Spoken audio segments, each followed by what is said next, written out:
téléspectateurs de la radio et télévision Tambara, vous pouvez désormais suivre votre chaîne de télévision préférée Tambara sur le satellite BadrSat 7, angle 26 degrés Est, fréquence 11010, polarisation verticale, symbole RED 27500.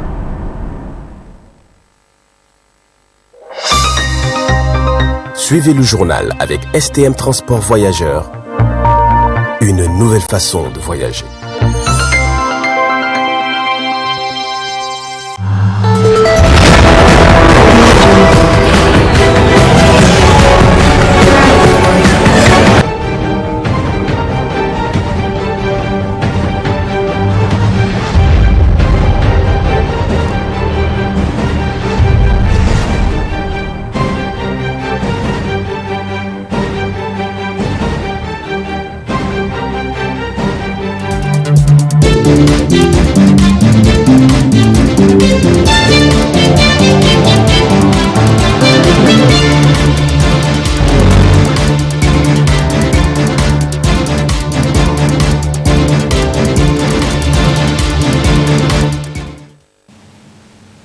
Monsieur et dames, bonsoir et très ravi d'être avec vous dans cette édition de 20h15 que nous ouvrons avec la cérémonie de clôture du 8e congrès ordinaire du Parti nigérien pour la démocratie et le socialisme PNDS Taraya le 25 décembre 2022 au palais du 29 juillet. Le point avec Zainab Kagara.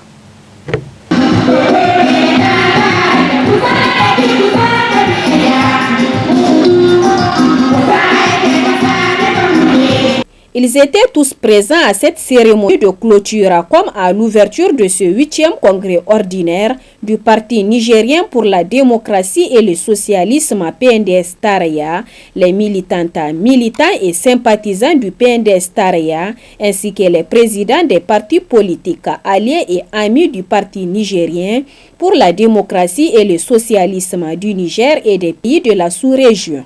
Face à cette forte mobilisation, à l'issue des travaux de ce 8e congrès ordinaire, plusieurs résolutions ont été apportées sur tous les plans. Première résolution sur l'organisation des élections législatives au niveau de la diaspora.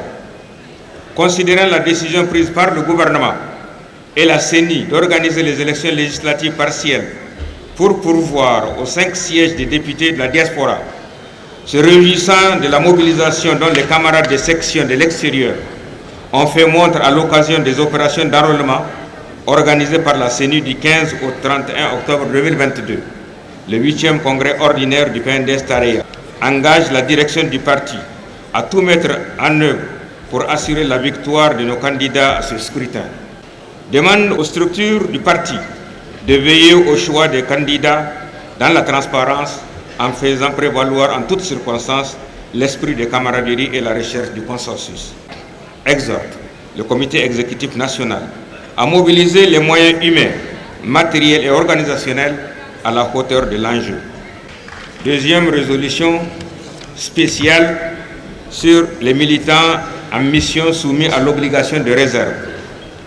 Considérant la nomination de plusieurs camarades membres du comité exécutif national à des postes de responsabilité, conscient de l'obligation de réserve qui est imposée à certains d'entre eux par la charte des partis politiques du fait de leur position actuelle, le 8e congrès ordinaire du PNDS Taraya décide de la reconduction en qualité des membres de droit du SEN, des camarades membres du SEN sortant envoyés en mission et soumis à l'obligation de réserve.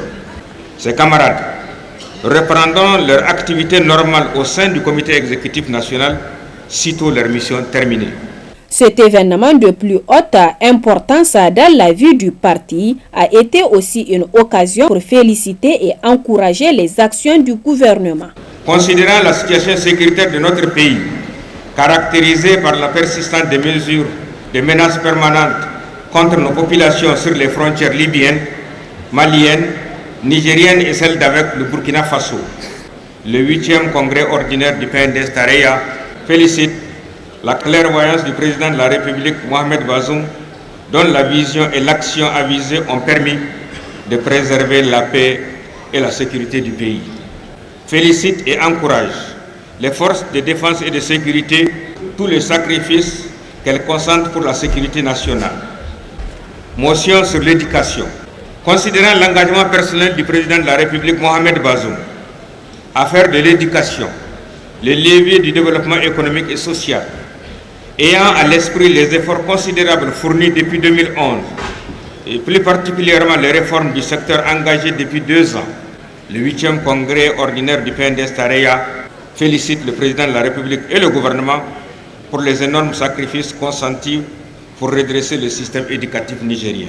A noter que Foumakoye Gado a été retenu président national exécutif du Parti nigérien pour la démocratie et le socialisme PNDS Tareya.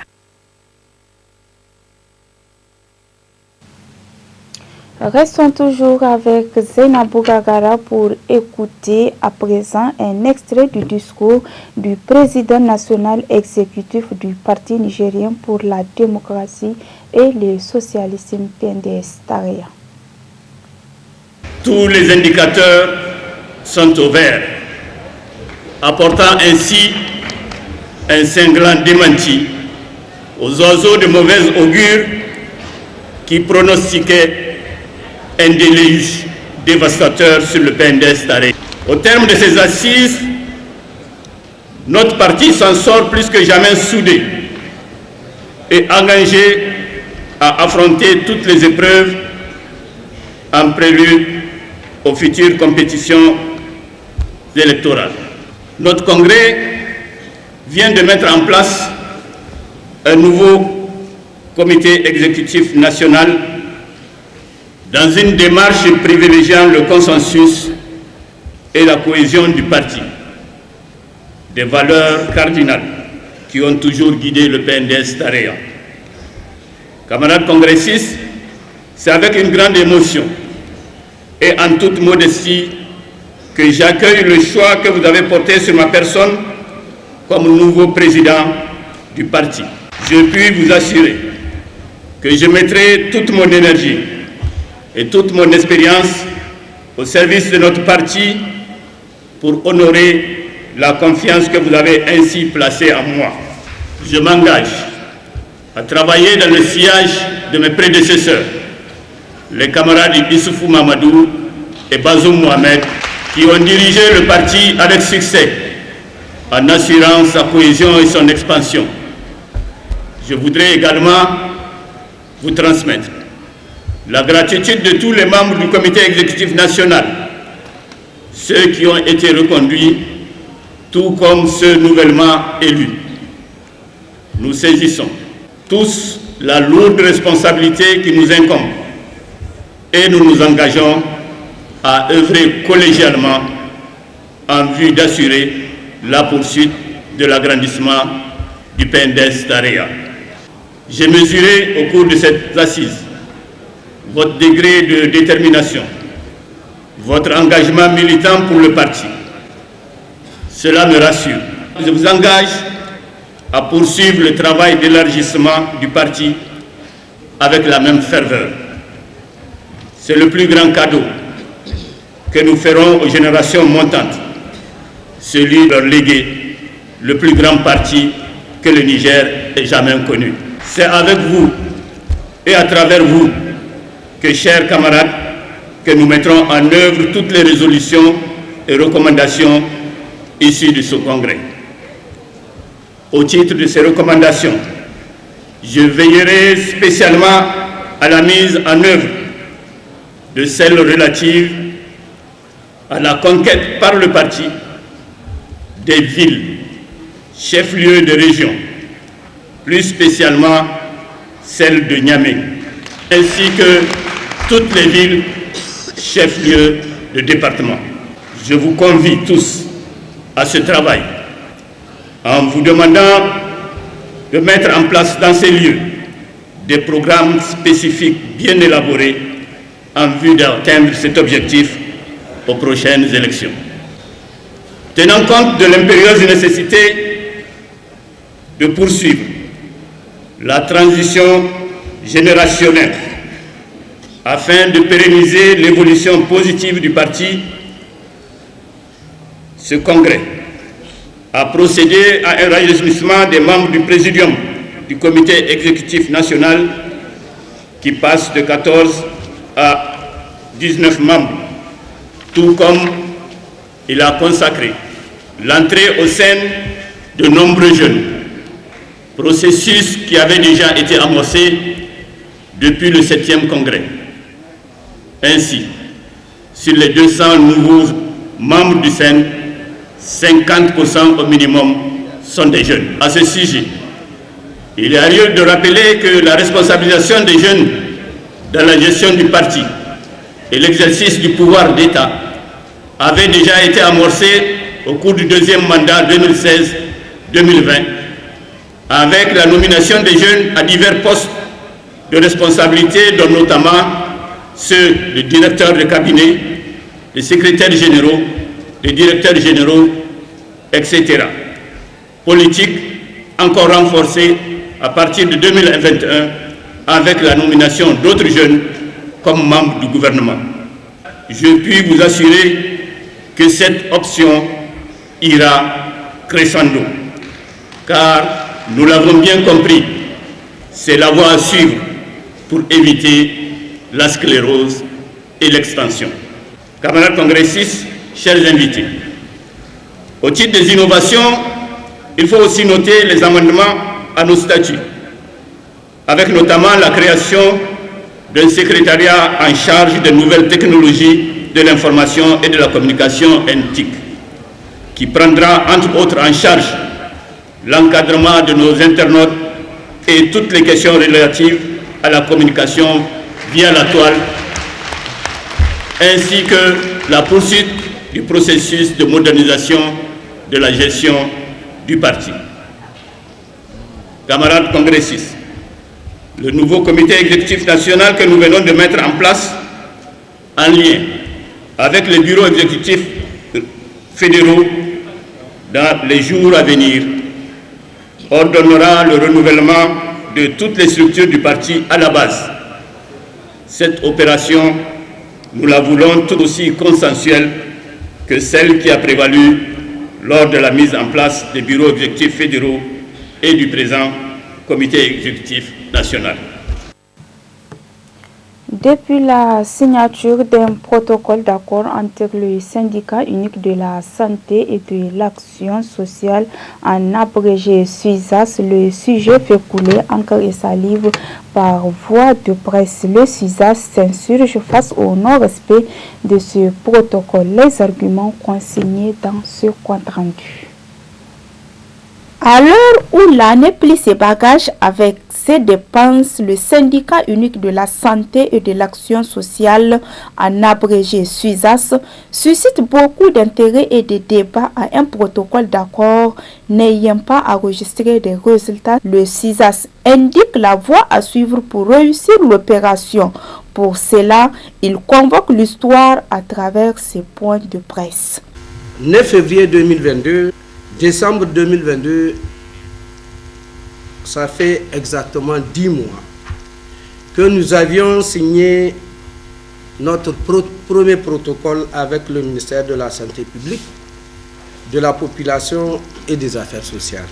N'ayant pas enregistré de résultats, nous avions interpellé le ministre de la Santé en date du 19 juin 2022 et dans cette interpellation, nous avions profité pour classer les points de ce protocole en 2 parties essentiellement pour faciliter leur mise en œuvre. La première partie, c'est les points sans aucune implication financière et dont la solution dépend uniquement de la volonté du ministre de la Santé publique, de la population et des affaires sociales. La deuxième partie, c'est les points ayant une implication financière et dont la solution a besoin d'appui de la primature ou d'autres ministères. Malgré cette interpellation, nous n'avons encore eu aucune réaction. Cela nous a conduit à déposer un ultimatum à la date du 23 août 2022, dans lequel nous avions énuméré principalement 5 points des 26 points contenus dans notre protocole du 9 février 2020. N'ayant pas toujours de solution nous étions dans l'obligation d'observer un certain nombre de grèves. Après une grève d'avertissement de 48 heures, totalement suivie, et une assignation en justice, nous avions entamé la deuxième série de grèves de 112 heures, ayant abouti à la signature d'un protocole le 19 septembre 2022. Ce protocole a été signé en présence du ministre de la Santé publique, du ministre du Travail et de l'Emploi, du ministre des Finances et de la ministre de la Fonction. Dans ce protocole, nous avions eu d'accord sur 5 points. Rehaussement ou harmonisation de l'indemnité de garde et assistance. Recrutement sans concours des contractuels. Recrutement direct des diplômés à la fonction publique. Paiement des frais de formation, c'est-à-dire frais de scolarité, bourse et appui. Harmonisation de la grille spéciale de traitement des personnels des cadres de la santé et de l'action sociale. Depuis sa signature, ce protocole fait couler beaucoup d'encre et de salive. À cette tribune, le secrétaire général du syndicat unique de la santé et de l'action sociale appelle ses militants et militantes à adhérer sans réserve aux conclusions du syndicat. Au regard du blocage manifeste, nous avons le devoir d'appeler les camarades militantes et militants à une mobilisation et informer l'opinion nationale et internationale. Mettre en alerte maximale les responsables de nos structures syndicales et les militants et militants de manière générale à se tenir prêts pour les actions dès la première semaine du mois de janvier 2023, si d'aventure la mauvaise foi continue dans la résolution de nos problèmes posés. Pour l'atteinte de tout autre objectif, le syndicat unique de la santé et de l'action sociale recommande au ministère de la Santé le respect strict de l'engagement du protocole d'accord signé entre ces deux parties il y a 10 mois de cela.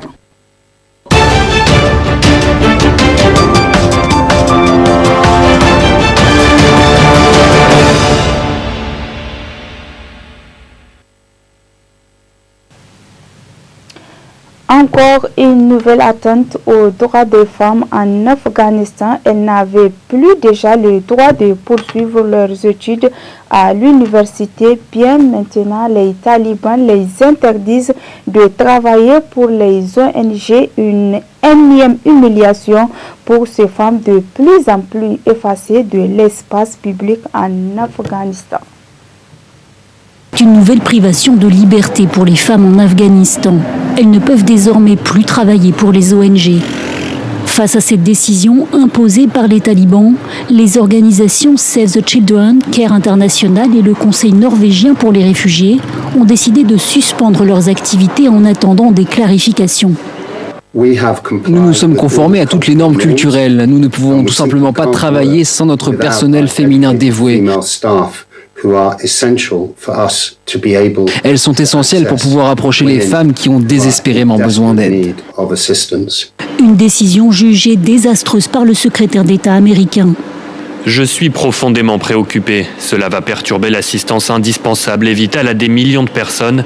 Les femmes sont au cœur des opérations humanitaires dans le monde entier. Cette décision pourrait être dévastatrice pour le peuple afghan. Selon le régime taliban, le port du voile intégral n'aurait pas été respecté. Un motif déjà invoqué il y a quelques jours pour interdire aux femmes de fréquenter les universités. Alors qu'elles ont été aussi écartées de nombreux emplois publics, leur avenir est de plus en plus incertain. Comment pouvons-nous survivre? Mon mari est malade, il ne peut pas travailler. Je dois payer les factures, le loyer, acheter des médicaments. Si je ne travaille pas, où trouver l'argent dont j'ai besoin pour payer tout ça? Mois après mois, les taux autour des femmes se resserrent. Elles ne peuvent plus aller à l'école, se rendre dans les parcs, ni voyager sans être accompagnées d'un homme. Autant d'interdictions constitutives de crimes contre l'humanité, selon les ministres du G7. Toujours sur la page internationale, sauvées des eaux après un mois de dérive, les 57 personnes Rohingyas ont enfin trouvé refuge en Indonésie. Échouée sur cette plage de la province d'Aceh, dans l'extrême nord indonésien, l'embarcation et son état laissent imaginer les conditions de la traversée qu'ont vécu ces réfugiés Rohingyas. D'après les premiers témoignages, ils ont fui la Birmanie, où cette minorité musulmane est persécutée. Et sans doute était-il plus au départ que ces quelques 60 hommes, faibles et affamés, qui ont finalement accosté ici. Je venais du Myanmar. Où vouliez-vous aller? En Malaisie. Combien de temps êtes-vous resté en mer? Je ne sais pas. Je ne sais pas. 1 mois? Oui. Oui. 1 mois, sans assez de nourriture et d'eau douce pour survivre sur un bateau à la dérive dans l'océan Indien. Persuadés par les passeurs de trouver une vie meilleure en Malaisie, plusieurs groupes de réfugiés ont quitté ces dernières semaines la Birmanie ou les camps surpeuplés du Bangladesh pour se lancer dans une périlleuse traversée. De tous, 3 sont dans un état grave, mais la plupart d'entre eux ont souffert de déshydratation. C'est pourquoi ils sont assez faibles. D'autres ont des douleurs abdominales, mais en général, la plupart d'entre eux sont déshydratés. Ce groupe de réfugiés Rohingyas est le 3e en 2 mois à débarquer ici. Selon le Haut-Commissariat aux réfugiés, un autre bateau est à la dérive depuis plusieurs semaines dans l'océan Indien. Et d'après l'organisation onusienne, les proches des quelques 180 réfugiés Rohingyas qui s'y trouvent ont perdu le contact avec l'embarcation endommagée. Ils les considèrent aujourd'hui comme morts ou disparus. Messieurs, dames, merci de votre aimable attention et c'est l'essentiel de l'actualité. Au revoir.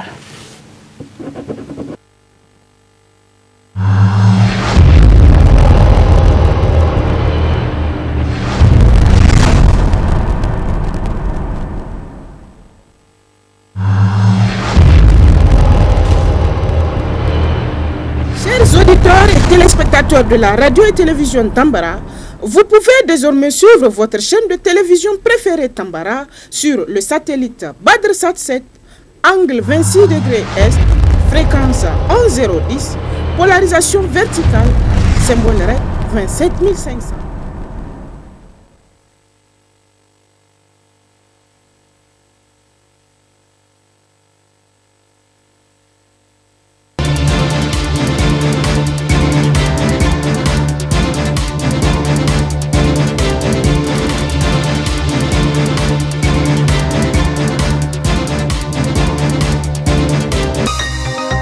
Ce journal vous a été présenté par STM Transport Voyageurs. Une nouvelle façon de voyager.